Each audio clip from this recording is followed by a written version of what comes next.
студенттер, бүгін біздің кезекті сабағымыз информатика пәніне қош келдіңіздер. Бүгін сыныпта түгелміз бе? Иә. Соны айтып жіберсеңіздер, Нұрай, оқу тобы түгел ме? Иә. Олай болса, біздер бүгінгі сабағымызды бастаймыз. Алдыңғы сабақты біздер жалпы бөлімді тарауды аяқтаған болатынбыз. Енді бүгін біздер жаңа тарау бастаймыз. Жаңа тарауымыз алдын ала бастамас бұрын сіздерге мынадай сұрақтар қойғым келіп тұр. Бірінші, веб-беттер жасауда қандай программалар қолданады деп ойлайсыздар? Жалпы веб-беттерді біздер браузерлерден көріп жүрміз. Кез келген браузерге кіргенде біздерге веб-беттер ашады. Осы веб-беттерді қандай программалар арқылы жасауға болады? Айта ғой? Блокнотпен Chrome. Яғни блокнотқа жазып, Chrome браузері арқылы біздер ашуымызға болады. Өте жақсы. Келесі сұрақ, веб-программалау не үшін керек деп ойлайсыздар? Веб-программалау не үшін керек? Жаңа біздер бірінші сұрақты айттық.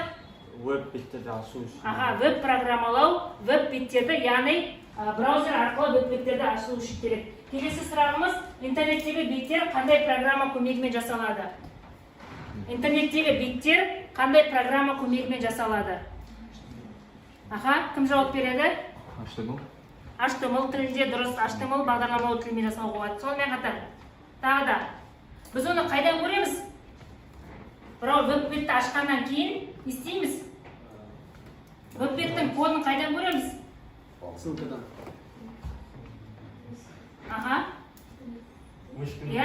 Мышканың. Дұрыс, өте дұрыс. Яғни біздер веб-бетке кіріп, ең алдымен мышканың оң жақ батырмасын бассақ, посмотреть код деген батырманы басу арқылы біздер сол беттің кодын көре аламыз. Ол кодтар бізде HTML тілінде жасалады.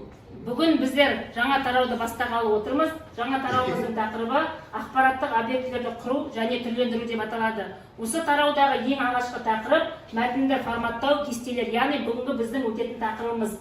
Енді осы бүгінгі сабағымыздың жалпы мақсаты оқу бағдарламасына сілтеме, яғни веб-парақшаларды жасауда HTML тегтерін қолданады. Осы мақсатты алдымызға қоя отырып, біздер оқу нәтижесіне жетуіміз керек. Яғни бүгінгі сабақта веб-парақты жасау үшін HTML тегтерін қолданып, біздер оқу сабағымызды әрі қарай жалғастырамыз. Бүгінгі жаңа сабағымызды біздер стоп-кадр әдісі арқылы, яғни YouTube каналынан сілтеме арқылы видеоролик көретін боламыз. Сол видеороликтен біздер өзімізге түртіп алу әдісі арқылы қажетті анықтамаларды, яғни HTML тілінің негізгі тегтерін олардың атқаратын қызметтермен дәптерге түсіріп отыратын боламыз. Олай болатын болса, бірінші бейнероликке назар аударайық.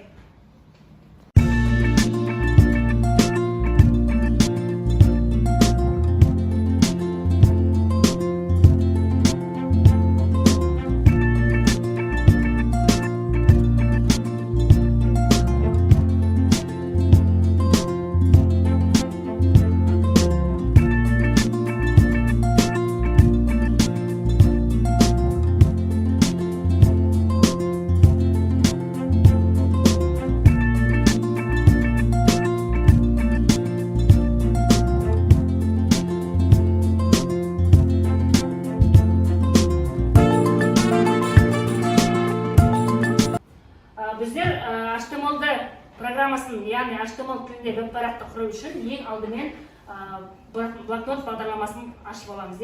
Блокнот бағдарламасын ашқаннан кейін біздер HTML тілінің негізгі тегтерін жазамыз.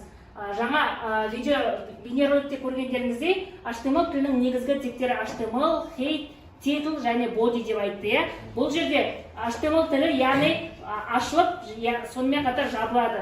Бұл жерде ашылып жабылу үшін біздер тегтерді тіп үшбұрышты жақшаға аламыз. Егер де тіп үшбұрышты жақшаның алдына сызықша қоятын болсақ, ол бізде тегтің жабылуы деп аталады. Яғни HTML тілінің басы мен аяғы, яғни бұл программаның басы және соңы дегенді білдіреді. Одан кейін head title дегеніміз бұл біздің браузерді ашқан уақытта тақырып қатарында шығатын, яғни веб-парақтың атауы. Бұны біз титлға жазамыз. Яғни бұл жерде титулда бейнероликте 10-шы сынып веб-сайты деп жазылған. Қазір сіздер тапсырма орындаған уақытта осы жерге өздеріңіздің тақырыптарыңызды жазасыздар. Яғни бұл веб-парақшаның атауы болады. Одан кейін body деп тұрғанымыз, body тегі бізде ашылады, сонымен қатар жабылады. Бұл body тегінің ортасында бізде жаңағы веб-параққа шығатын барлық құжаттар, кесте болсын, сурет болсын, мәтін болсын, барлығы осы екі боди тегінің ортасына жазылады. Яғни бұл программаның денесі деп аталады. Одан кейін бізде тағы да қандай тегтер бар? Мәтінді пішіндеу тегтері бар, иә? Мәтінді пішіндеу тегтері ең бірінші бізде шрифт. Жаңа тақырыпта айтқанымыздай қаріптің өлшем бірлігі. Яғни біздер шрифтті H1-ден H6-ға дейінгі тегтердің арасында қамти аламыз. Мысалы, H1 деп тұрғанымыз бізде ең үлкен тег, иә? Одан кейін H2, H3, H6 дегеніміз бұл жерде ең кіші тег. Яғни бұл жерде H1 біз туралы деп жазылғаны, бұл ең үлкен өлшем бірлікпен жазылған. Одан кейін P тегі бұл бізде келесі жолға түсіру тегі, яғни абзацты ашу тегі деп аталады. Одан кейін мысалы мына жерде I тегін қолданған. I тегі бізде Wordта өзіміздің білетініміздей курсивті бізде I-мен белгілейміз, яғни біздің мына жерде жазып жатқан жазуымыз дарынды деген сөзіміз мысалы курсивпен жазылады. Ол курсивті жазу үшін біздер I тегін дарынды деген сөздің алдынан ашып аламыз да I тегін жабамыз. Яғни сонда бұл жердегі дарынды балаларға арналған мектепте оқимыз деген сөзде бізде дарынды деген сөз курсив түрінде шығады.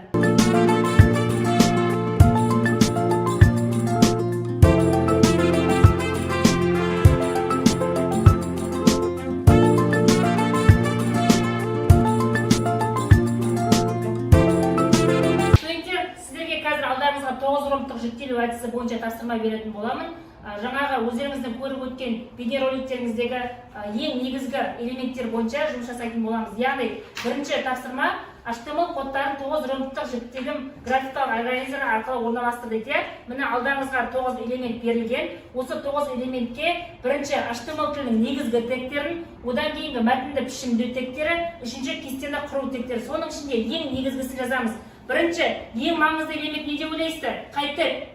Ең маңыздысы HTML. Одан кейінгі жазамыз, бұл негізгі тегтердің ішінен. Келесі мәтінді пішіндеу тегтеріне 3 негізгі тегін жазамыз мәтінді пішіндеуден.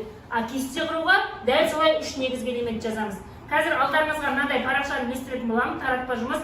Соған өздеріңіз топ болып жұмыс жасайтын боласыздар. Төртеуімізге бір тапсырма, міне жаңа тақтада көргеніміздей осылай тапсырмаларды орындаймыз. Сіздердің төртеуімізге бір тапсырма, ортаға топтық жұмыс жасаймыз. Сіздер үшеуіңіз бірігіңіздер, осы отырған үшеуіңіз, сіздер үшеуіңіз бірігіңіздер. Ең бірінші жаңа айтып өттік, біздер HTML тілінде ең негізгі тег бұл HTML тегі деп, яғни ең басында HTML тегі тұрады. Одан кейінгі тегтерді тез жаза қойып.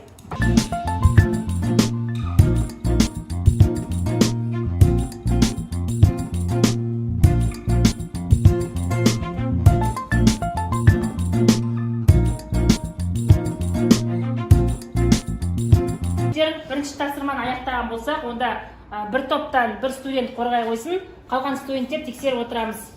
Бірінші топ бойынша Берқайыр. HTML тілінің негізгі тегтері ол HTML, title, head және body тегтері. Ал мәтінді пішіндеу тегтері ол P, H1-ден H6-ға дейін және left, right, center тегтері. Ал кестені құру тегтері ол table, cd тегі және tr тегі. Осымен үш тег. Өте дұрыс, жақсы. Сіздерде дәл осылай шықты ма қалған топтың студенттері? Яғни бірінші мәтінді пішіндеу тегтерінде бізде үш негізгі тегті атап өттік, HTML, title, head, body. Одан кейінгі негізгі тегтерді. Енді мәтінді пішіндеу тегтерінде P, H1-ден H6-ға дейінгі, одан кейін мәтінді туралау тегтері кеткен.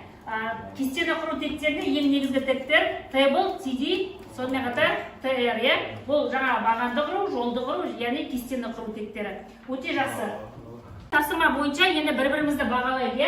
Біздер үш топтан бір студент өздерінің ой пікірлерін айтып шықты. Тапсырма бойынша енді бірінші топ қалған топқа баға беру керек. Яғни қалыптастырушы бағалау бутерброд әдісі арқылы бір-бірімізді бағалаймыз. Тапсырма бойынша бір дұрыс жағын, екінші сын айтамыз, үшінші дұрыс жағын айтамыз. Енді бірінші топтан бізге жаңа Берқайыр жауап берді, бағалауды Нұрбақыт сен айта ғой. Берқайыр HTML негізгі тегтерін анықтады және кесте құру тегтерінің маңыздысын айтып шықты. Және мәтін құру тегтерін үшінші бағанға орналастырды. Келісеміз бе барлығымызда?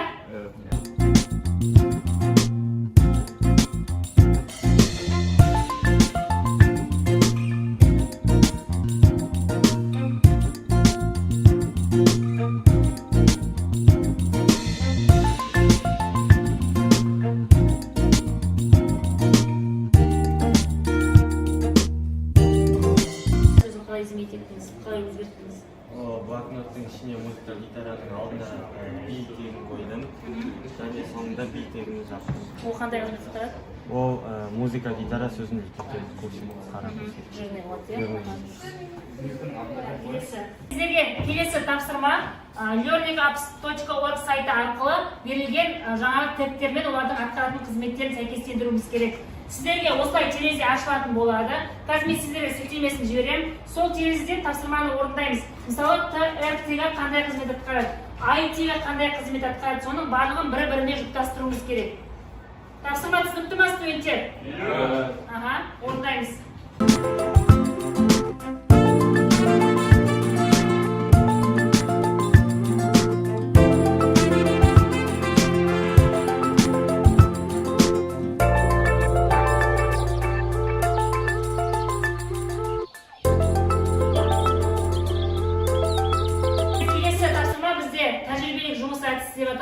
Бұл жерде сіздердің алдыңызда көрініп тұрғандай кесте берілген, е? Кестеміз неше бағаннан тұрады? 3 бағаннан, неше жолдан? 3 жолдан тұрады, е? Яғни біздер 3 бағаннан, 3 жолдан тұратын кесте құруымыз керек. Осы кестеге біздер мәтін енгізуіміз керек, сонымен қатар сурет енгізуіміз керек. Яғни суретті біздер қандай тег арқылы енгіземіз? IMG тег арқылы енгіземіз. А кестені қандай тег арқылы құрамыз? Table тег арқылы құрамыз. Яғни біздер table тегін, сонымен қатар мәтінді құру тегін, мәтінді пішімдеу тегін, яғни суретті құру тегтері арқылы біздер осы тапсырманы орындауымыз керек. Тапсырма түсінікті ма? Иә.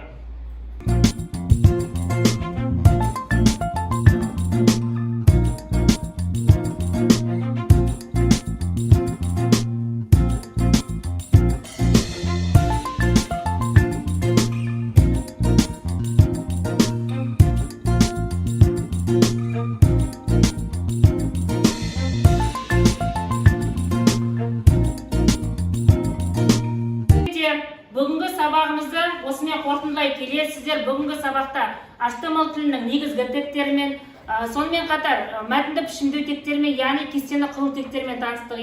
Осы тегтерді біздер тәжірибелік жұмыста орындап, өзіміздің бүгінгі сабақты түсінгенімізді көрсете білдік. Енді бүгінгі сабақты қорытындылайтын болсақ, 3 бұрыш әдісі арқылы кері байланыс жүргізеді. Яғни бірінші іргетасы, мен жаңа HTML тілінің тегтерін білемін. Одан кейін бірінші қабат HTML тегтерін біліп қана қоймай, оны мәтінді пішімдеу тегтері арқылы жасай аламын. Одан кейін кестені құра аламын. Ең жоғарғысы, яғни бүгінгі сабақты мен толықтай түсіндім. Сонымен қатар тәжірибелік жұмыста көрсете аламын деген өз қорытындыларыңызды айтуларыңыз керек. Қазір мен сіздерден тұрғызып сұраймын. Сол кезде осы саты бойынша өздеріңіздің деңгейлеріңізді, яғни бүгінгі сабақты қалай түсінгендеріңізді айтып өтесіздер. Так, бірінші кім? Біз HTML тілдерінің кодтарын түсіндік, білдік. Соны қалай түсіндік?